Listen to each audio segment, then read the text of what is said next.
soal politik.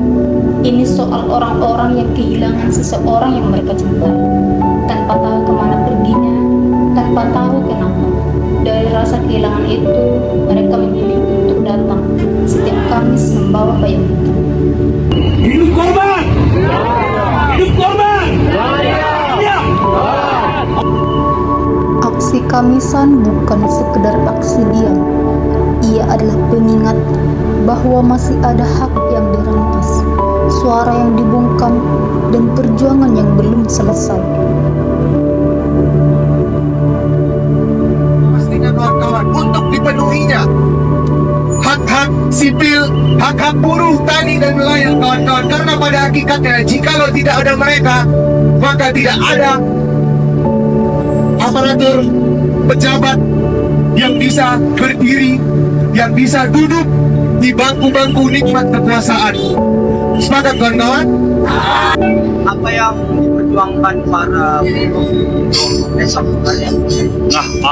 Tema besok itu untuk Hari Buruh itu adalah lawan kapitalisme, imperialisme, dan militerisme. Kesejahteraan buruh dan pendidikan gratis adalah kedaulatan rakyat. Mungkin itu perjuangannya adalah bagaimana sebenarnya kesejahteraan bagi buruh dan pendidikan gratis itu adalah hak yang harus dipenuhi oleh negara. Dengan permasalahan-permasalahan buruh yang saat ini masih banyak terjadi, pemberangusan serikat, upah murah dan lain-lain, itu masih banyak terjadi di beberapa daerah di Sumatera Utara.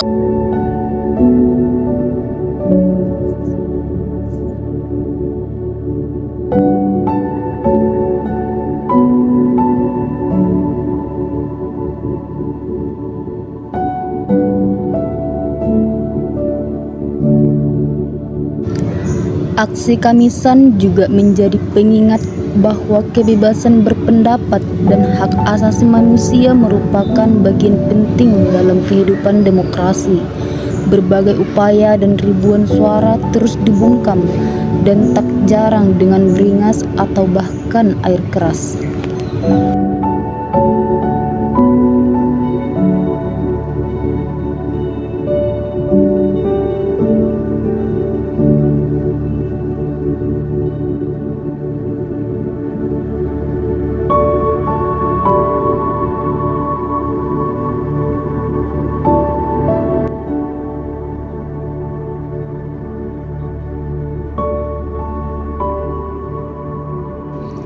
Di ruang publik ini, kita diajak untuk lebih peduli terhadap isu-isu sosial yang sering kali terlupakan.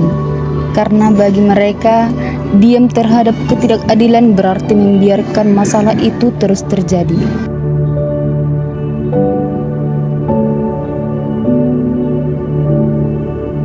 Apa harapan abang kepada Kamisan ini?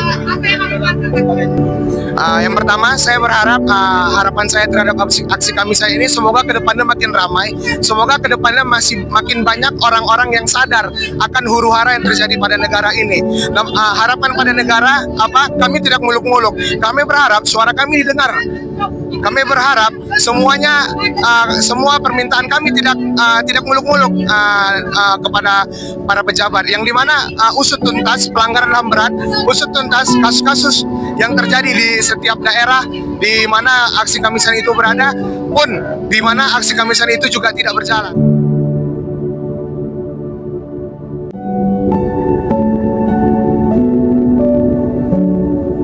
Kita saat ini rezim yang syarat akan kekerasan, pembungkaman aktivis, pembungkaman influencer-influencer yang menyuarakan ketidakadilan, yang menyuarakan bencana kemarin kawan-kawan, diteror, diintimidasi, dikriminalisasi kawan-kawan.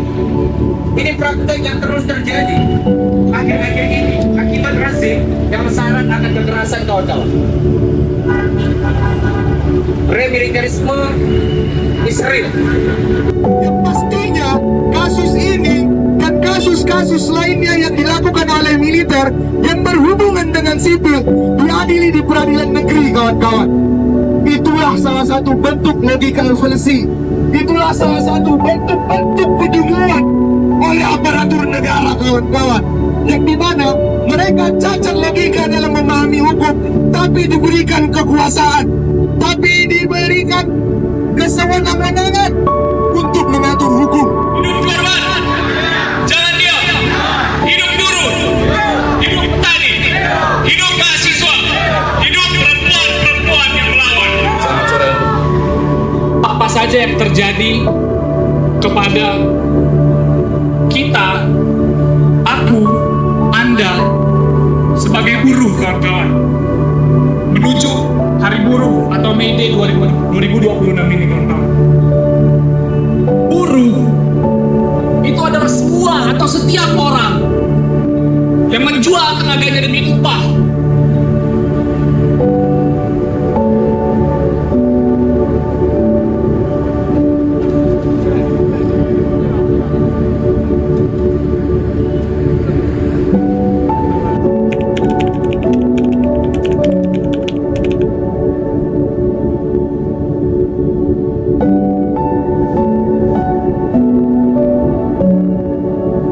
Mereka tidak lagi menganggap bahwa kita adalah manusia yang punya hak, yang punya kebutuhan.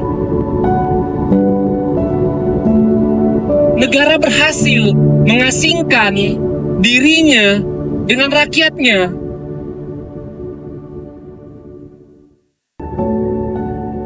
Negara hari ini bukan lagi diam di atas keresahan dan kegelisahan kita, tapi negaralah yang membuat, yang menciptakan keresahan-keresahan itu, kawan-kawan.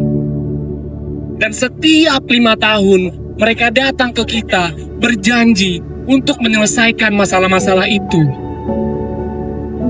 Tapi setelah 5 tahun, ya sudah. Apalagi urusan mereka sama kita, nggak ada. Mereka udah dapat jabatan, mereka udah dapat kursi, mereka udah lancar bisnisnya. Terus kita, ya ngapain dipikirin? Itulah perspektif negara, kawan-kawan. Jadi ironis sebenarnya. Kita mengatakan bahwa negara gagal, bahwa negara diam. Negara udah gak lagi peduli. Bahkan, tangan-tangan negara itulah yang merusuhi kita. Aku boleh salah, mungkin aku salah, tapi Marsina menuntut kepada perusahaan, begitu Kak. Tapi yang membunuh dia diduga adalah militer. Lah urusannya di mana? Kalau kita bicara idealnya.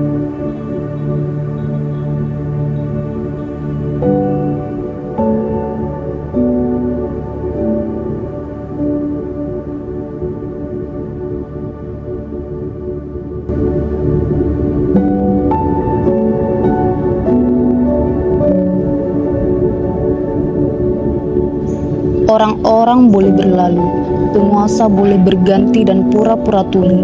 Namun selama keadilan bagi hak asasi manusia belum tuntas, kamisan di Medan akan terus berlipat ganda, dan kami tidak akan pulang sebelum keadilan dimenangkan.